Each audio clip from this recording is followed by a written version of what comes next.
Question number 25. Mechanical properties of ഫ്ലൂയിഡ്സിൽ surface tension എന്ന് പറയുന്ന ടോപ്പിക് എന്നുള്ള ക്വസ്റ്റ്യൻ ആണ് നെക്സ്റ്റ് നമ്മൾ ചെയ്യാൻ പോകുന്നത്. ബബിളിൻ്റെയും ഡ്രോപ്പിൻ്റെയും ഒക്കെ എനർജീൻ്റെ കോൺസെപ്റ്റ് നമ്മൾ പഠിച്ചിട്ടുണ്ട്. അത് യൂസ് ചെയ്യുന്ന ക്വസ്റ്റ്യൻ നമുക്കൊന്ന് നോക്കാം. A soap bubble of surface tension 0.04 Newton per meter is blown to a diameter of 7 centimeter. Okay. If 15,000 minus x microjoule of work is done in blowing it further to make its diameter 14 centimeter, then the value of x is. ഒരു soap bubble ഉണ്ട്. Suppose ഇതിൻ്റെ radius R1 ആണെന്ന് വിചാരിക്കാം. Okay, അപ്പോൾ R1 radius ഉള്ളൊരു soap ബബിള് ഇത് blow ചെയ്തിട്ട് R2 radius ഉള്ളൊരു സോപ്പ് ബബിളായിട്ട് നമ്മൾ മാറ്റുകയാണ് അല്ലേ. അപ്പോൾ നമ്മൾ ചെയ്യേണ്ട വർക്ക് നമ്മൾ ഇക്വേഷൻ അങ്ങനെ തന്നെ പഠിച്ചിട്ടുണ്ടാവും. 8πt into R2 square minus R1 square ആണ്. ഓക്കെ, പക്ഷെ ശ്രദ്ധിക്കേണ്ട ഒരു കാര്യം, ഇവിടെ നമ്മളെ കയ്യിൽ നിന്ന് പോകുന്നത് ഈ വാല്യൂ ആണ്. അത് റേഡിയസ് അല്ല, അത് എന്താണ്, ഡയമീറ്റർ ആണ്. അപ്പോൾ ഇത് ഡയമീറ്ററിൻ്റെ ടേംസിലേക്ക് നമ്മൾ പറയുകയാണെങ്കിൽ W is equal to 8πt into D2 square by 4 വരും അല്ലേ. കാരണം ഡയമീറ്ററിൻ്റെ പകുതിയല്ലേ radius, minus D1 square by 4 എന്ന് വരും. അപ്പോൾ ഈ 4 ഇവിടെ കട്ട് ചെയ്തിട്ട് ആ W equal to 2πt into D2 square minus D1 square എന്നാണ് നമ്മളെ കയ്യിൽ ഉണ്ടാവുക. ഓക്കെ, ഇനി നമുക്ക് ആ വാല്യൂ സബ്സ്റ്റിറ്റ്യൂട്ട് ചെയ്യേ.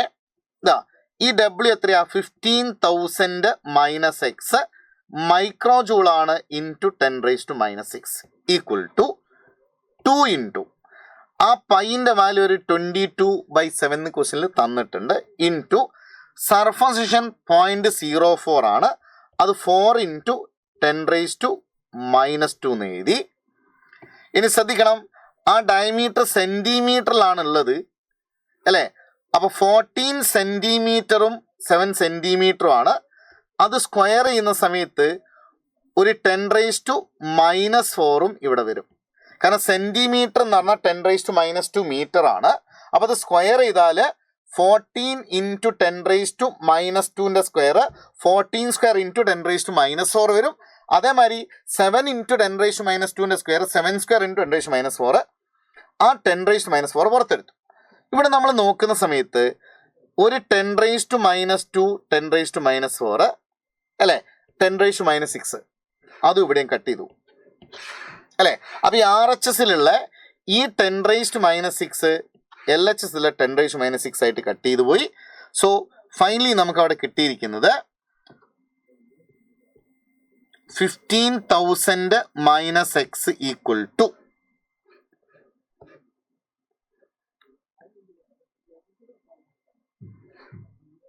22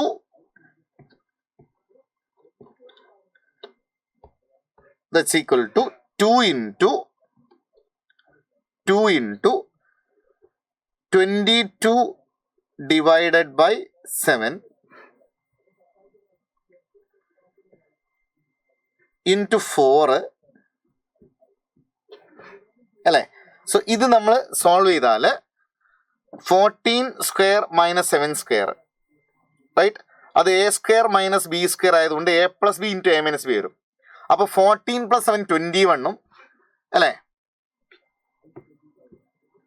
A square minus B square അല്ലേ, A plus B into A minus B ഫോമിലേക്ക് വന്നു റൈറ്റ്. അപ്പോൾ A പ്ലസ് B എന്ന് വെച്ചാൽ 21, A മൈനസ് B 7 വരും. അപ്പോൾ അതാ ഈ 7 കട്ട് ചെയ്തു. ഓക്കെ, സോ നമ്മളെ കയ്യിലുള്ളത് 44 ഇൻറ്റു അല്ലെ 2 × 22 44 into 4 into 21. Okay, so 15,000 minus x equal ഈ വാല്യൂ വരും റൈറ്റ്. സോ ഇതെത്ര, ഇത് 21 ആണ്. So that's equal to 15,000 minus x equal, ഇത് ചെയ്താൽ 3696 എന്നാണ് നമുക്ക് കിട്ടുക. ഓക്കെ, അപ്പോൾ നമുക്ക് എക്സ് കാണണമെങ്കിൽ എക്സ് ഈക്വൽ അപ്പം എത്ര വരും, 15,000 മൈനസ് 3696 എന്ന് വരും അല്ലേ. ഇത് മൈനസ് ചെയ്താൽ എക്സിൻ്റെ വാല്യൂ എത്ര കിട്ടി, 11,304 എന്ന് കിട്ടി. ഓക്കെ, അപ്പോൾ എക്സ് എത്രയാണ്? 11,304 ആണ് എക്സിൻ്റെ വാല്യൂ. ഓക്കെ.